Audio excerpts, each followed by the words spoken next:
The first few seconds of the trailer has huge parallels to the first gameplay trailer of the previous game. Instead of Kratos showing up to demand deer, it's Atreus showing up with said deer on his own. Even the music starts up as soon as both characters fully show themselves. I am hungry. Feed us.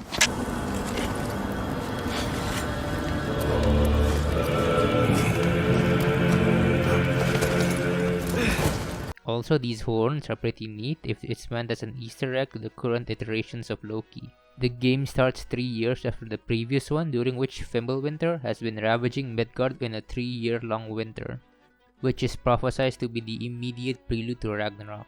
We hear Boy speak for the first time and damn, he sounds all grown up.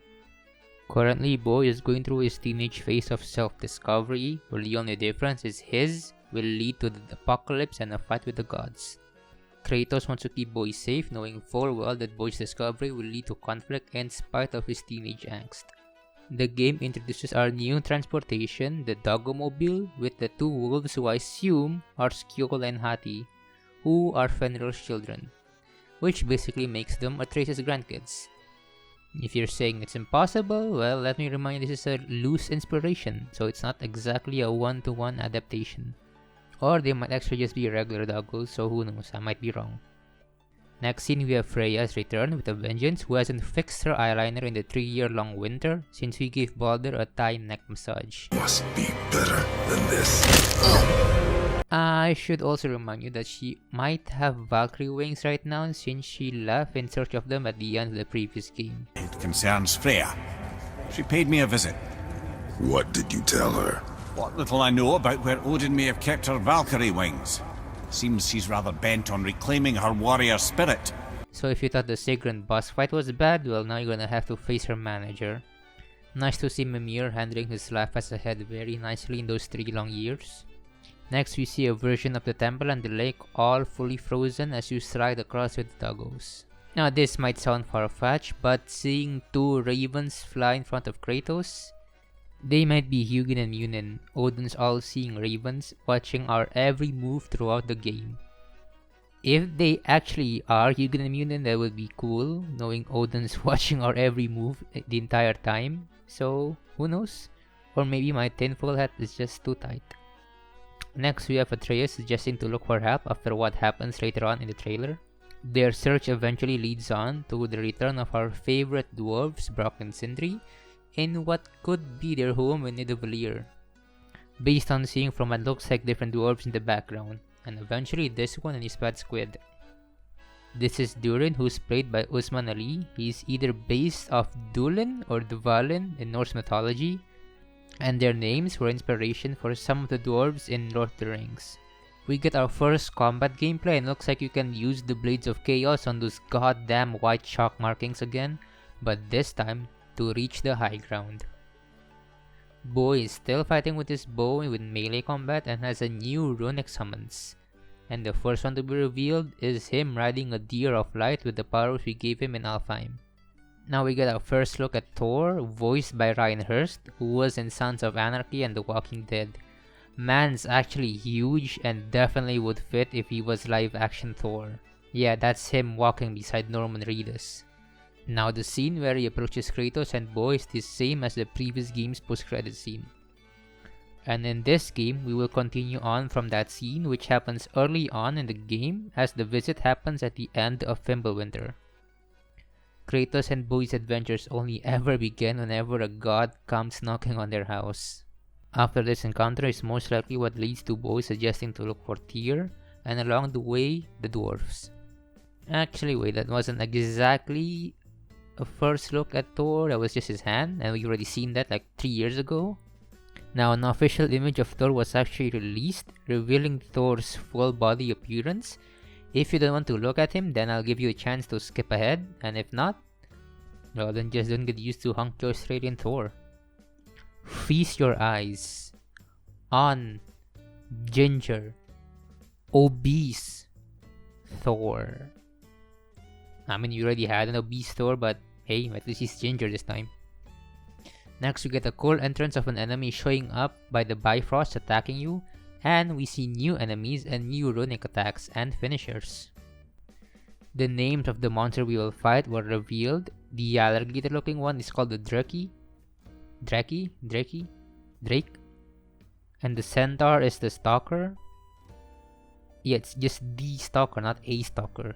The Stalker. In the distance, we see light elves and dark elves fighting each other, but this time, the light elves are also attacking you.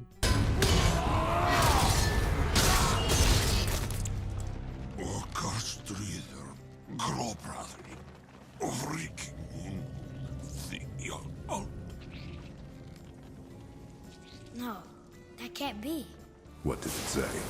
That we made a grave mistake. Looks like we actually did make a mistake. And an interesting tidbit here are the shields.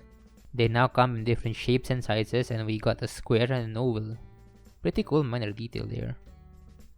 Now we got to Tyr, who is voiced by Ben Prendergast, also known as your Australian Fuse in Apex Legends. And yes, Tyr has his hand. Fenrir's not born yet, so he's still handy for now. And we get the penultimate reveal is that Tyr is gonna be the next big TD Goth GF. So move aside, Lady Dimitrescu. And in the final scene, we are shown a girl who is revealed as Angrboda. She is Loki's wife in mythology and mother to Fenrir, Jormungandr, and Hela.